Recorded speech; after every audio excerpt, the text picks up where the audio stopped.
How many times do you look at yourself in the mirror every single day? Hi, my name is Stephanie. I am a therapist on Long Island, New York that specializes in the treatment of eating disorders and body image issues. If you're interested in learning more about that or just general mental health, please click the subscribe button down below. Have you ever heard of body checking? If you have an eating disorder or struggle with body image issues, you probably have heard of this term. If not, I'm sure you're very familiar with the concept of it. So let's start by talking about what is body checking. Body checking is when you look at yourself in the mirror, you analyze your stomach, you might be just looking at your legs, it doesn't have to necessarily be in the mirror, you're feeling your bones, those types of things would be considered body checking. All right, now that you know what body checking is, let's talk about what body checking actually does for you. So I'm going to talk about two ideas. So one, we have the positive, and the other side we have the negative. So on the positive end, this is what I'm going to refer to as the body checking that in some way makes you feel a little bit better or relief. On the positive end, again, positive end of body checking, really what that usually is just feeding into your eating disorder. So your eating disorder gets some relief because you decided that you are going to body check, and that is a very disordered behavior.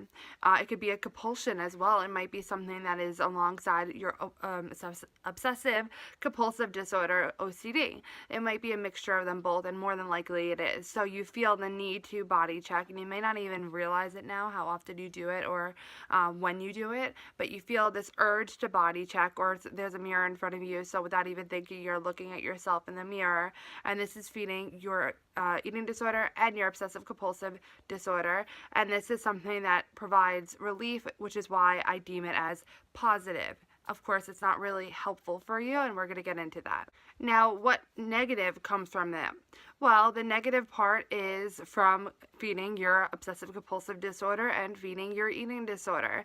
Exactly what the positive was, but this is not positive. This is a very negative thing, because when you're feeding into your compulsions, that usually makes it, well, that does make the compulsion stronger. So the next time that you're in front of the mirror, you're going to knee-jerk reaction, feel the need, and check the mirror. You probably will already now skip the need part, and you're already just looking in the mirror before you even get to the point of feeling like you have to. And you also feed your eating disorder. So there's really nothing good that could come out of body checking. Think about it. Let's say you're doing what your eating disorder has been wanting you to do for a few days. So you body check to see if it actually had results and you like the way you look. And perhaps, let's say, you're not so disgusted by the way you look because you've been listening to your eating disorder. Then on that end, you're just feeding your eating disorder, making your eating disorder stronger, making recovery more difficult for you. On the other end, let's say that you were or you weren't listening to what your eating disorder has been telling you. Let's go with that you weren't listening with what your eating disorder told you, and that you were really working on recovery. What happens is that we have body dysmorphia to worry about, which is very typical with people who struggle with eating disorders. I have a video on it. I'll leave that video link in the description below. But basically what body dysmorphia is a morphed perception of yourself. And this becomes very strong, and the morphed perception becomes very morphed, especially when you're not listening to your eating disorder. This results in you looking in the mirror, seeing something very different than what it actually is in reality. And again, this is a morphed perception of yourself. This is your body dysmorphia, and you don't like what you see. So again, this isn't a really positive thing that comes from body checking. When you're body checking, do you ever truly like what you see? I would argue that nothing good, positive, or recovery-oriented will ever come from body checking. Body checking is a way to keep you in your eating disorder even when you're trying to recover, because it will feed your eating disorder. And by feeding your eating disorder, it makes the eating disorder stronger and recovery harder, as I said before.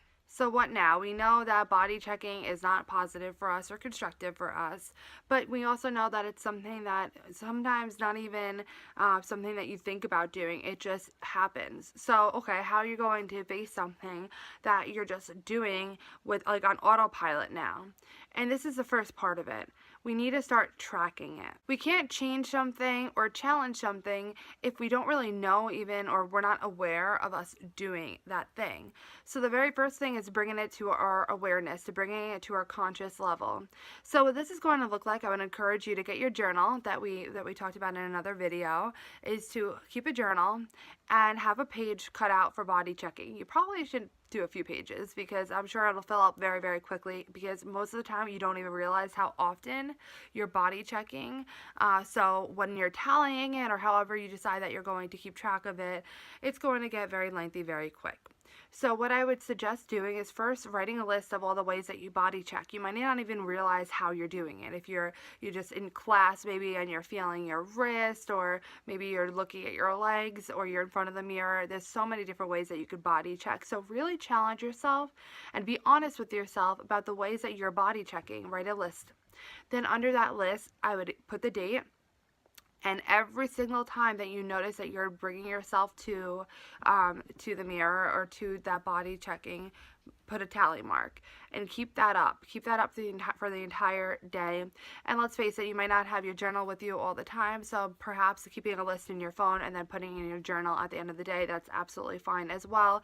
But I would encourage you to do it as quickly as possible after the event, so that it's something that we now are starting to associate with tracking it, and it's going to help bring it more to the awareness level. Of course, be flexible with yourself. If for any reason that you couldn't put it down, or you forgot to put it down, okay, so be it. We're working on this. This is not going to be perfect. This is not going to be foolproof. So be forgiving with yourself. Just as much as you can, put it down, write it down, track it. Once you start keeping track for a few days and really observing how often you're doing this is not only going to help you bring it to the awareness level so that we could do something about it, but it also is just a reality check, just really seeing like, wow, this is like, I'm doing this a lot. So what can we do about it now? What can we do once we realize that we're doing it, once we're to the awareness level? There are a couple different things that we can do, or some tips that I could give you, but if you have any other ones, leave it in the comments below. Let's start with mirrors. Mirrors is such a big part of body checking, and usually a person who body checks often, mirrors are somewhere in there. So you can't do anything about the mirrors at school or at work or in public places, but you can do something about the mirrors in your own home. So what we're going to start with, and what I would suggest, highly recommend you do, is to remove whatever mirrors you have, put it away, put it somewhere that you won't really have easy access to it, and then get that out of your sight. Another thing that you could do for mirrors that you don't have the ability to remove is to cover it. Put like wrapping paper over it or something. And this is not going to be permanent, so if you're all into like decorations, like really nice and all of that, don't get uptight. Just let it happen for a little bit of time. You could take it off once you start to be very aware of this habit, and really being able to address it without needing to remove the mirror or cover it up. And if you're with other people in the house, ask them what their willingness is to allow you to do that, and maybe they can have their own mirror in their room, and it's just something that you have to refrain from using. But this way you can do as many mirrors, take away as many mirrors as you possibly can, to help to avoid that stimulus that's making you body check in that moment. Let's say that another way that you body check is feeling your body, feeling your stomach, feeling your wrist, whatever it is. I would encourage you to have something ready at hand to do with your hands, some type of fidget spinner, or the fidget cubes that they have, the Rubik's Cube, whatever you can have, bubble wrap. If you're in school, you might need to just like hold a necklace or something, a rubber band, whatever it is, to have something to do with your hands so that you can kind of distract it when you're trying to start to do something like that. So have that at the ready. Those are just some tips, but again, if you have any other tips that work for you, please leave them in the comments below so that other people can benefit from it as well. I hope that you found this video helpful. If you did, please give it a thumbs up. Please click my face over here to subscribe to my channel for more content. And I wish you freedom from body checking on your journey to finding your state of balance. And I hope to see you in my next video.